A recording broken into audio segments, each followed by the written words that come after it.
Boa noite a todos, todas. Agradeço a oportunidade de estar aqui com vocês hoje, nessa casa que nós gostamos tanto, que nós sentimos tão bem, a Casa João Ramalho, e de que a espiritualidade da casa, nossos mentores, possam estar junto de nós, para que tanto eu possa falar com vocês aqui, quanto vocês também, pelo menos uma frase que eu diga aqui possa mexer com vocês, né? Se for possível, todo esse estudo será ainda melhor. Então, nós estamos aqui hoje para falar um trecho aqui do nosso Evangelho, é o capítulo 27, o item 1 a 4. Esse capítulo é o capítulo Pedi e Obtereis, né, que fala muito sobre as preces, e nesse capítulo ele fala sobre as condições da prece. Para iniciar esse capítulo, eu vou usar aqui uma parábola que está no nosso Evangelho, e vou usar também alguns trechos do Livro dos Espíritos. Normalmente, todas as palestras que eu faço, quem já assistiu minhas palestras sabe que eu uso sempre a terceira parte do Livro dos Espíritos, que fala sobre as leis morais. E hoje eu vou usar a parte que fala sobre a lei de adoração, né, que posteriormente, quem quiser ler esse capítulo inteiro será muito útil, é um guia para todos nós. Então esse capítulo, né, a parábola que está em Lucas, no capítulo 18, no versículo 9 a 14. Então nesse capítulo, Jesus fala aos orgulhosos, né, que atingiram os orgulhosos, hipócritas, e ele usa duas figuras bem conhecidas da época, um publicano e um fariseu. Os publicanos, eles eram realmente odiados pelos judeus, por toda a sociedade da época, porque eram os cobradores de impostos. Então, eram pessoas até que, quando um judeu tinha alguém na família que era um publicano, ele tinha até vergonha, né, de falar sobre aquele parente que ele tinha. Então, eram pessoas realmente odiadas, porque eram cobradores de impostos. E a outra figura é um fariseu, né, que eram os religiosos da época, que se julgavam os doutores, né, da lei mosaica, que eram os conhecedores, né, os religiosos que se achavam as autoridades religiosas da época, sem defeitos, e achavam que era o exemplo, né, a ser seguido por aquela sociedade. Então essas duas figuras foram até o templo para orar, e o fariseu chegou à frente do templo, de pé, e disse: Senhor, meu Deus, rendo-vos graças por não ser como outros homens, que são ladrões, injustos e adúlteros, nem mesmo como esse publicano.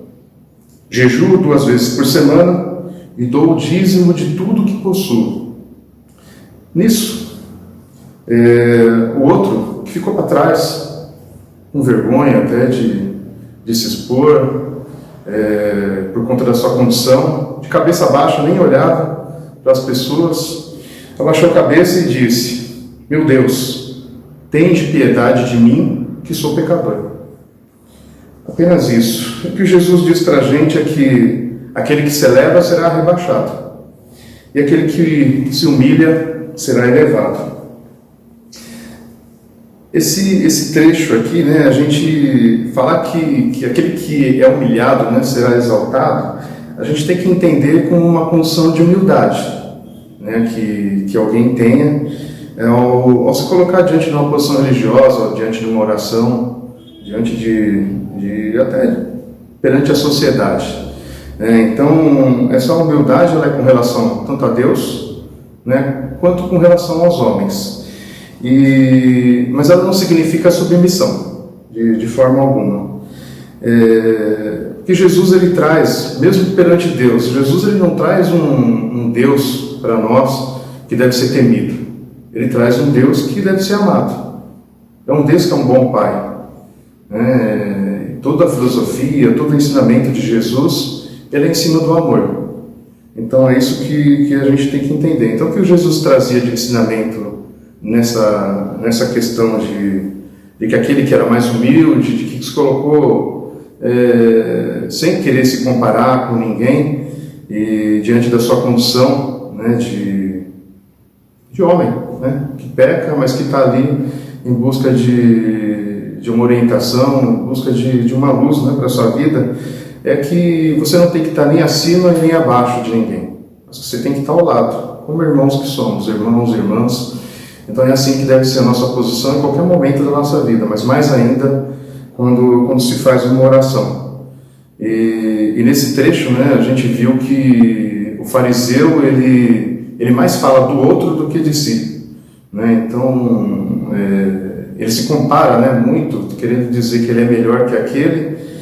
Porém, o que Jesus traz para a gente é que a gente pode até nos comparar, mas que a gente tem que comparar pelos defeitos que os outros têm, porque nenhum de nós é totalmente perfeito.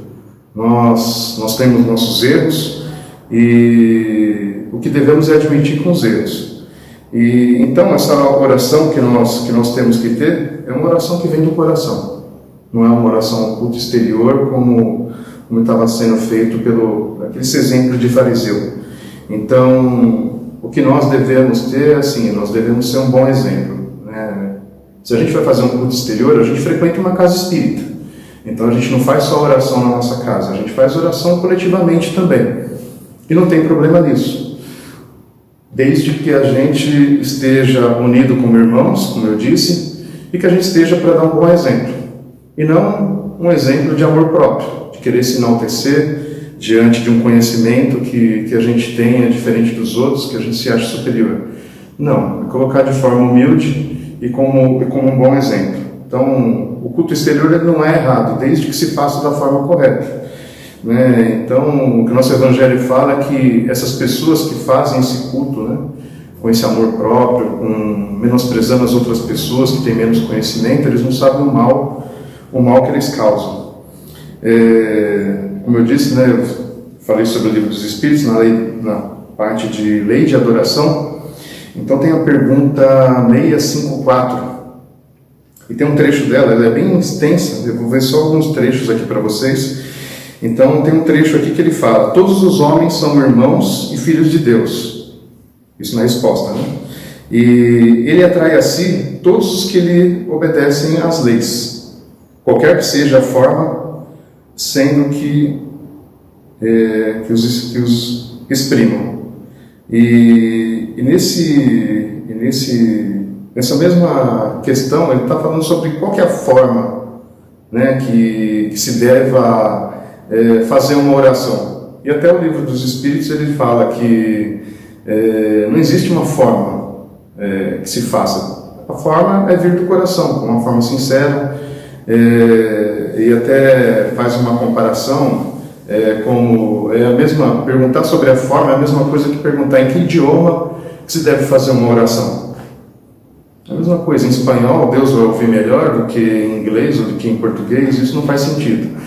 O que é realmente o conceito realmente da verdadeira oração é aquela que se faz através do coração. E continuando aqui até nessa pergunta 654, ainda uma vez vos digo, até ele não chegam os cânticos, senão quando passam pela porta do coração. Então, mais uma vez aqui vem a reforçar isso, de que a forma de oração, ela é aquela que se faz da forma mais humilde possível, e com o coração, e com um sentimento mesmo de caridade, que a gente tanto aprende em todas as palestras que a gente faz, que a gente tanto aprende no nosso Evangelho. Tem um outro trecho aqui do Evangelho, que é de Marcos, no capítulo 6, do versículo 5 a 8, que eu vou ler aqui esse trechinho depois, a gente continua conversando. Quando vos prestardes para orar, se tiverdes qualquer coisa contra alguém, perdoai-lhe, a fim de que vosso Pai, que está nos céus, também vos perdoe os pecados. Se não perdoardes, vosso Pai também vos perdoará os pecados. Então aqui nessa condição, nessa próxima condição da prece, ele fala muito sobre o perdão. E nessa condição do perdão, a gente sempre discute isso, né? O perdão, para quem perdoa, é melhor do que para quem é perdoado, né? Porque o perdão, o ato do perdão é um ato de libertação. Já a mágoa, ela te aprisiona. E quando eu estava preparando a palestra, eu estava até pensando sobre isso, né? Então, a gente tem leis naturais, né, que eu estava falando aqui sobre a lei de adoração. E Deus não vigia ninguém. Deus tem uma lei que a gente pode traduzir por um equilíbrio, né, da natureza. E essas leis, quem é que vai nos julgar, senão a nossa consciência?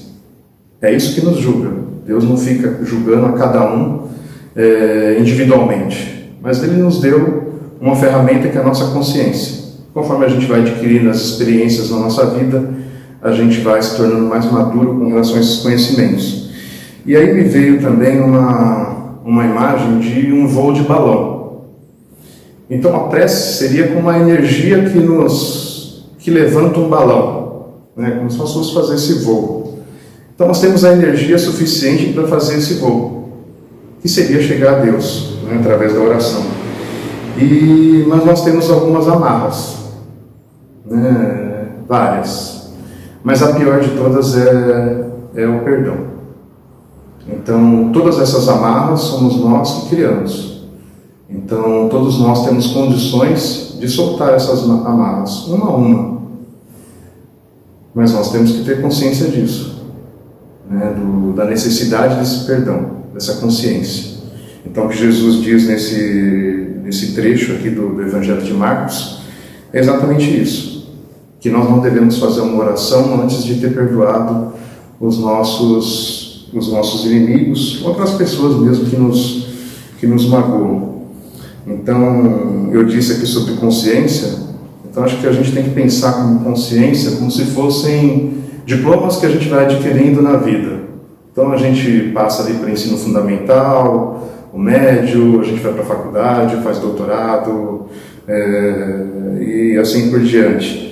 E então, quando o Nelson lá desencarnar, aí o Nelson vai falar: mas eu errei, mas eu não sabia. Tá, mas e aquele conhecimento que você adquiriu ali naquela aula que o Mundinho lá do João Ramalho fez para você? Ministrou para você e para outras pessoas. Tá. E aquela palestra que você assistiu tal dia? Então, em todos aqueles livros que você leu, aquelas palestras que você deu, como que você não tinha conhecimento? Está tudo aqui, todos os diplomas que você tem aí de conhecimento. Então, isso é uma responsabilidade muito grande, né? A partir do momento que a gente vai adquirindo consciência de algumas coisas, a gente já não é mais uma criança que pode cometer um erro e não ser punida por isso. A gente é como um adulto que tem consciência das suas ações. Então, e aí até tem um trecho nesse mesmo item 254 do Livro dos Espíritos, que fala que o que conhece a verdade é 100 vezes mais culpado que um selvagem, ignorante que vive no deserto. Então, diante de um erro que você comete, né, quem tem conhecimento é 100 vezes, né, mais culpado do que alguém que não tenha esse conhecimento. Um terceiro trecho que tem no nosso Evangelho, que eu vou ler agora, é de Mateus, que está no capítulo 6, do versículo 5 a 8. Ele diz o seguinte: quando orardes, não vos assemelheis aos hipócritas, que oram de pé nas sinagogas e nos cantos das ruas para serem vistos pelos homens. Digo-vos em verdade, que eles já receberam a sua recompensa. Quando orardes, entrai para o vosso quarto e, fechada a porta, orai a vosso Pai, que vê o que passa em secreto, e vos dará a recompensa. Não cuideis de pedir muito nas vossas preces, como fazem os gentios, os quais imaginam que pela multiplicidade de palavras é que serão atendidos. Não vos assemelheis a eles, porque vosso Pai sabe do que tendes necessidade antes que o peçais. Então, aqui está falando sobre a repetição, né? Está falando também sobre os muitos pedidos que algumas pessoas às vezes fazem uma oração. É claro, às vezes a gente está num momento de desespero e a gente tem a necessidade de pedir muito realmente, mas que a gente deve ter consciência de que Deus ele realmente sabe do que a gente necessita, e Ele sabe se aquilo não vai atrapalhar a nossa evolução. Então, até eu fiquei pensando aqui quando eu li esse trecho, né, algo que eu já comentei algumas vezes, né, que se Deus sabe o que precisamos, o que a gente tem que pedir? Existe alguma eficiência em pedir? Vai mudar alguma coisa? Então, a gente tem que pensar, a gente está dentro de uma religião, por mais que alguns digam que é doutrina, que é uma ciência espírita, mas nós estamos dentro de uma religião, e assim como tantas outras, religião, o que é? Religião vem de religar, e que quer dizer se religar. Religar a Deus, se reconectar a Deus. Então, quando a gente ora, a gente se conecta a Ele. E quando a gente se conecta a Deus, a gente tem o auxílio, principalmente dos nossos mentores. Algumas vezes até de alguns espíritos familiares, que já têm um grau de evolução e que podem nos ajudar. Então, primeiramente, quando a gente faz uma oração e a gente faz pedidos, a gente se encontra com esses seres que têm um certo grau de evolução, que nos amam, que estão à disposição para nos ajudar, e eles nos confortam e também eles nos sugerem, através de algumas orientações, e que algumas vezes a gente até está aberto, né, para entender essa inspiração. Então, é igual fazer essa palestra, algumas coisas vão surgindo e a gente não sabe se é o palestrante que pensou isso, se veio algo, mas é uma inspiração que a gente recebe o tempo todo. E a gente pode usar isso em qualquer momento. A gente está falando de oração aqui, mas às vezes a gente está numa reunião familiar em que a gente tem algum parente que é difícil de lidar. E quando eu falo parente que é difícil de lidar, a gente não pode também perder a consciência que existem alguns parentes que são difíceis para você, mas você é difícil para alguns parentes. Então a gente nunca pode esquecer disso, né? Nenhum de nós é perfeito. Então, e nesses momentos de conflito familiar, ou mesmo na empresa, né, com os colegas de trabalho, numa reunião, em alguma condição, a gente pode pedir sim oração naquele momento, quando a gente tem aquele momentinho de consciência, antes da gente falar ou de tomar uma ação, a gente pode pedir sim em oração para que nossos mentores, os mentores daquelas pessoas que estão com a gente, possam auxiliar, para que a gente possa sair daquela situação da melhor forma possível. E com certeza nós vamos ser atendidos. Então, esse é um dos exemplos, né, que eu trago aqui como funciona pedir a Deus, né, porque Ele tem vários espíritos que atuam em seu nome e nos auxiliam. E aí a gente pensa, né, também, né, estou falando sobre uma situação de conflito, mas a gente pensar também sobre a situação de algumas provas e algumas expiações que a gente tem que passar. Uma doença, um problema financeiro, alguns conflitos que a gente tem na vida, se através da oração a gente pode ter o alívio, né, dessas provas que a gente tem que passar. E sim, é possível, desde que a gente esteja numa condição espiritual, com uma tendência de evoluir, né? Desde que aquilo que vai ser aliviado da nossa prova seja uma alavanca para a nossa evolução. Do contrário, a gente vai ter que passar por aquelas situações mesmo. Então, outra coisa que a gente tem que pensar também quando a gente faz uma oração é que toda vez que a gente faz uma oração, a gente move energia, né? Que a gente chama dentro do espiritismo as boas vibrações, a gente faz boas vibrações. Então, quando a gente ora, a gente tem o poder até de curar e de nos curar também. Principalmente porque quando a gente está naquele momento de oração, a gente está numa outra sintonia, a gente acaba assumindo uma vibração também de todo o nosso espírito. Então a gente abre portas também para a gente poder receber a energia de Deus. E também a gente acaba curando algumas pessoas, mesmo que elas não saibam da nossa oração por elas. Isso é possível sim. Eu até pensei quando eu estava fazendo a palestra, eu lembrei de uma situação da minha vida. No último capítulo, né, a gente está no capítulo 27, no capítulo 28 tem uma coletânea de preces espíritas. E são vários guias, a gente não pode se prender só na palavra, a gente tem que entender o que ele está falando, mas existe uma oração que é pelo filho que nasce. E eu lembro que meu primeiro filho ainda não era espírita, no segundo filho, que tem hoje 7 anos, eu e a mãe dele também nós já éramos espíritas, a gente fez essa oração. É uma oração pelo filho que nasce, que está no último capítulo. E com certeza, pela emoção que a gente tinha daquela oração, pela gratidão que a gente tinha daquele bebê lindo que estava ali junto de nós, no meio de nós, com certeza a gente iluminou aquele hospital inteiro. E quem dirá se de repente a gente, com essa energia que a gente liberou, a gente não pode até ter promovido a cura de outras pessoas que estavam ali. Tamanha a emoção que a gente sentia naquele momento. Então é interessante sim algumas preces, desde que a gente faça com o coração, desde que a gente faça com a consciência do que a gente está dizendo. Então as repetições elas não fazem sentido.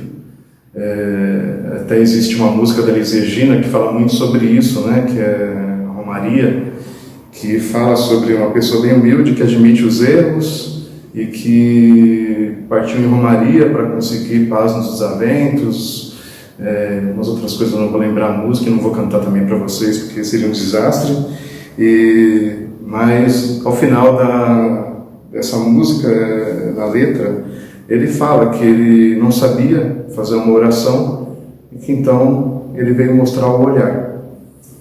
Então aquilo é algo que realmente a gente tem que se inspirar nisso.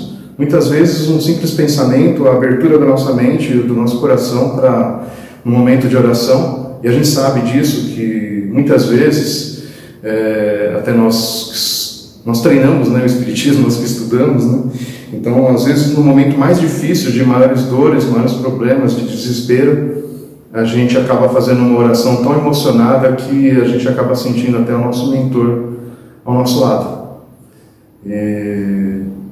E isso é algo assim indescritível, né? Então é uma pena que a gente normalmente consiga sucesso nas nossas orações nesses momentos mais difíceis.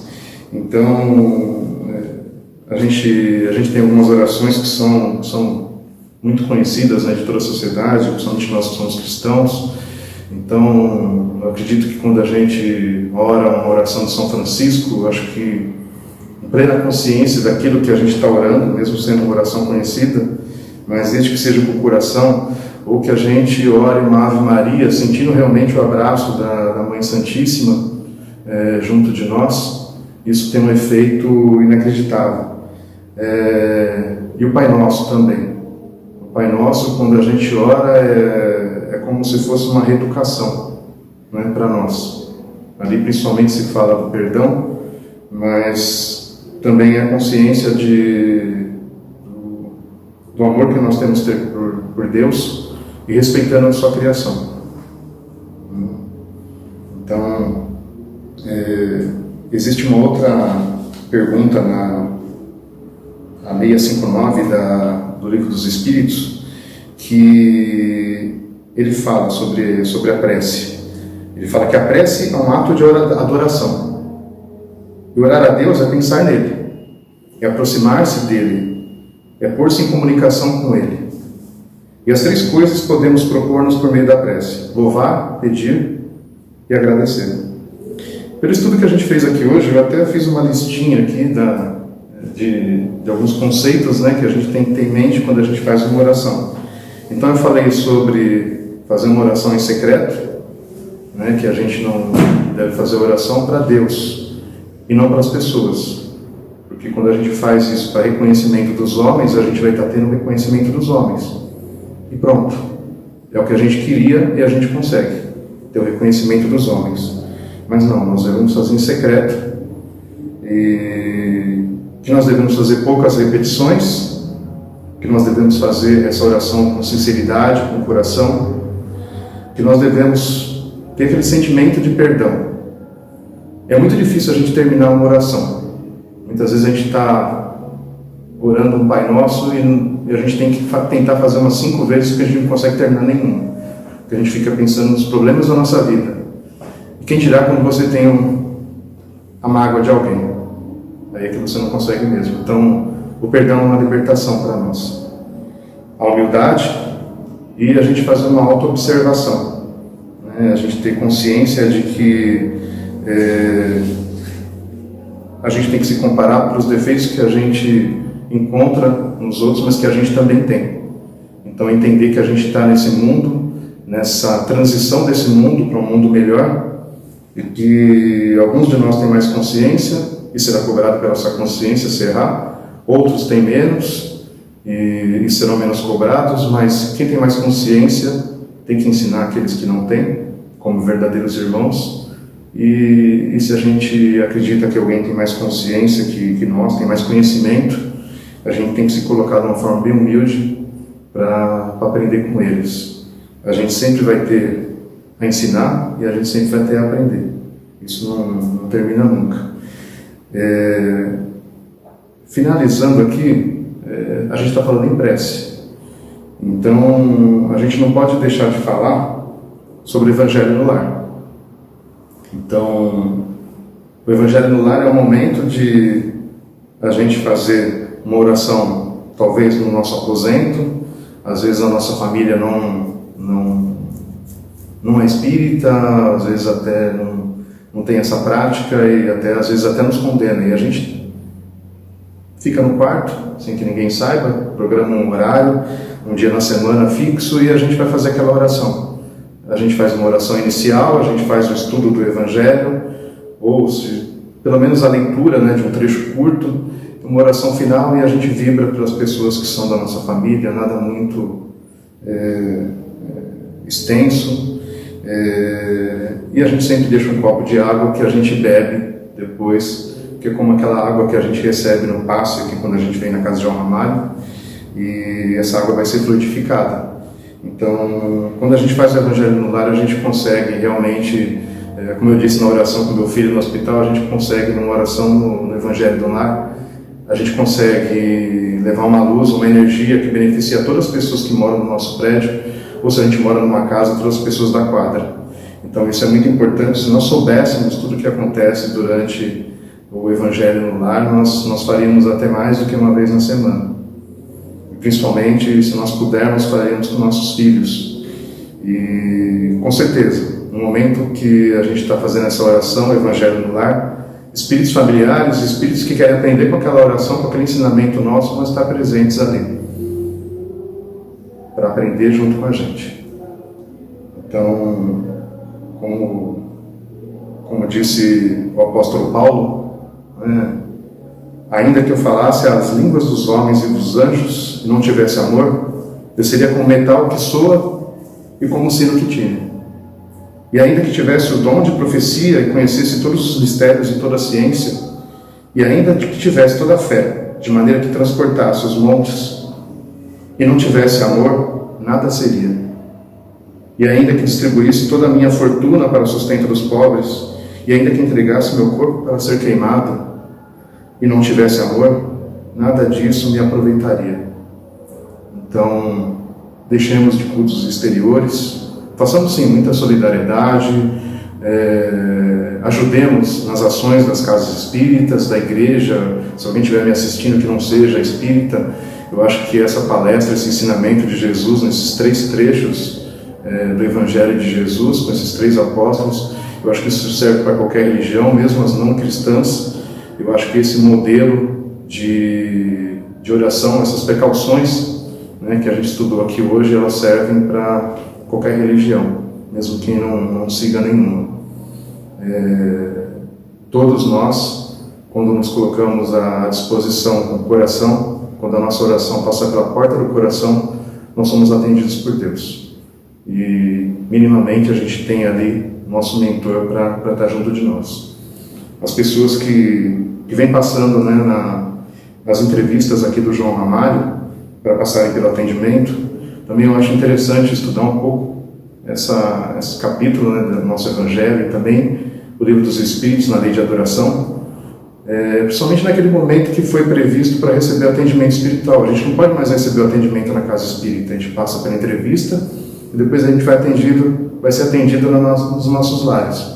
Então, naquele momento que está previsto de fazer o atendimento, que a gente esteja conectado com a casa de João Ramalho, principalmente que a gente esteja conectado com Deus e com Jesus Cristo. Que esse pensamento esteja em nós, que nós estejamos vibrando da melhor forma possível, sem nenhuma amarra, sem nenhum bloqueio, somente a questão do perdão, da mágoa, que a gente esteja aberto para esse tratamento. Então, agradeço a Casa de João Ramalho, todos os tarefeiros que estão aqui hoje, para ajudar nisso, nessa tarefa. Espero que durante a semana todos vocês possam fazer uma reflexão em cima de tudo isso que a gente estudou. Continue estudando e continue assistindo às próximas palestras. Fiquem com Deus, que Jesus Cristo esteja em todos os nossos lares.